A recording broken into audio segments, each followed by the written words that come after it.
Welcome back to Fredericksburg 160th Anniversary playthrough using the Glory 3 system across the Rappahannock over here. If you notice, I'm using the handheld camera to capture the action. Had a little bit of problem with the audio for the last turn, doing the AM to AM commentary within there. So I decided to play through everything. And once we got through everything, I would actually do a summary of turn 3. That would be the 130 turn, as you can see up here, and give you a summary of what happened across here. It was quite eventful, and I kind of wish I was able to salvage it, but the audio was just not going to happen for us. So giving you the summary of the whole thing here. So starting off here with the biggest part, which is the battle here within Marye Heights. You can see two things have happened. One, first off, is Couch, his corps have attacked Marye Heights.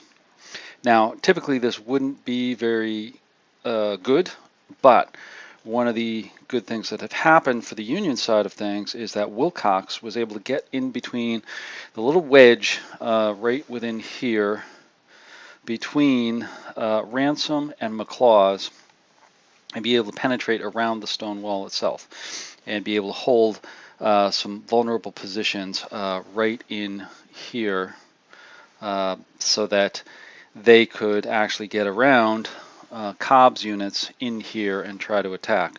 Now they were able to get up in here a little bit, but the problem was that Anderson came up and counterattacked.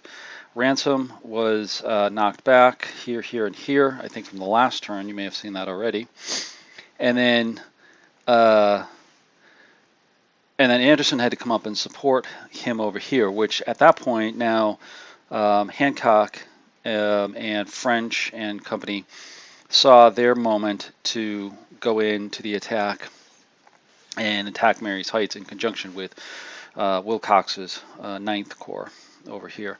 So that brings us to here. Now, Longstreet and Lee were successful. A little bit of counterattacks over here to keep the Union off, although they're still on the very edge of Marye Heights, excuse me. And you can see them actually crossing there a little bit over in there, as well as getting in and wedging themselves over here to split McLaws's division, and keep them separated and actually capture 1, 2, 3 victory hexes over here. Now, if they can hold them is the question. Now, coming back over here to the left of Wilcox, we had Smith's Corps, which had some initial successes here against Pickett, but then were repulsed, and you can see they're back here now recovering or attempting to recover from disruptions over in there. You can see Pickett has a very solid line over here with reserves back in here as well, so he's going to be tough. And then we have Hood rounding out the Confederate right flank over here, just holding against the other half of Smith's corps. So we can see that the Union attack, although it started here with Smith and Wilcox, has now progressed to the Union right a little bit with Wilcox and Couch taking up the attack. Now, what about for the Confederates besides counterattacking? Well, we know Jackson had been initially set up to attack over on the flank over here, and he has continued to do that. You can see over here we have D.H. Hill, we have some of Stuart's units, we also have Early's units, and Early's units up here attacking the 1st Corps. So we have 3 Confederate divisions attacking the Union 1st Corps over here and driving them back. They're back to Smithfield Plantation, and most likely they'll get driven back to Marshfield Plantation over here. I would assume probably next turn that A.P. Hill, who's still back here up on the heights just beyond Hamilton Crossing, will get into the act. and they will start pushing here a little bit and try to drive a wedge between the 1st Corps and the 6th Corps over here as well. We still have in reserve Talivers units. They are holding back over here. They had originally moved down to the center to support Hood's units back here. They could position and come back up because it looks like Hood is in a good position, and Pickett, as we said before, has a strong position over here. The one position for the Confederates that is tricky is Marye Heights. That's the one that's up for grabs a little bit, but there is some reserve that can bring up, because you can see there's no real Union threat over on the far right other than cavalry units over there. The Union still has 2 corps, the 5th here and over here, as well as the 3rd Corps over here that could be bring up, but given the command constraints for the scenario, it's unlikely that they'll get across without sacrificing some of the momentum going on with the other corps that are across the river. From the artillery perspective, you can see our artillery still rings the east bank of the Rappahannock. A few have moved down to support the 1st Corps and try to knock back D.H. Hill over here, but they've been unsuccessful so far on there.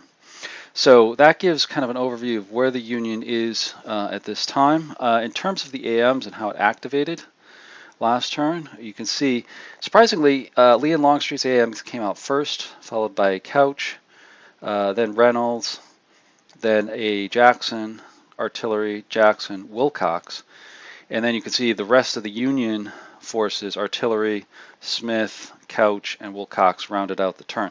So it gave the Union a little bit of an advantage because the Confederates could have counterattacked, which they did, and then the Union tried to attack again, and they did make some progress there, but really left them on the edge. So that kind of gives us an understanding of where they are at the end of 130 with the Union Confederates. We still have a few units in the recovery box. I should show you that up here. There's a number of Union units, primarily from the 1st Corps and the 6th Corps, and there's only one unit from Confederate Early who's in the withdrawn box over here.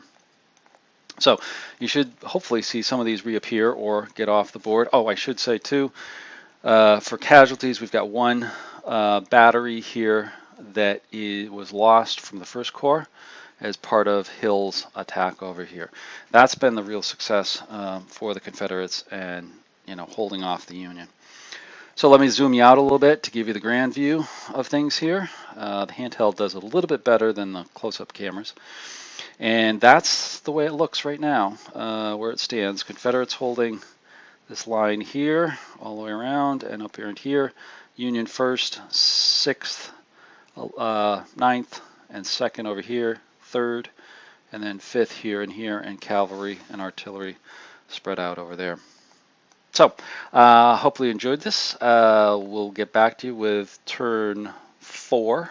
That'll be 14:45, 2:45 p.m.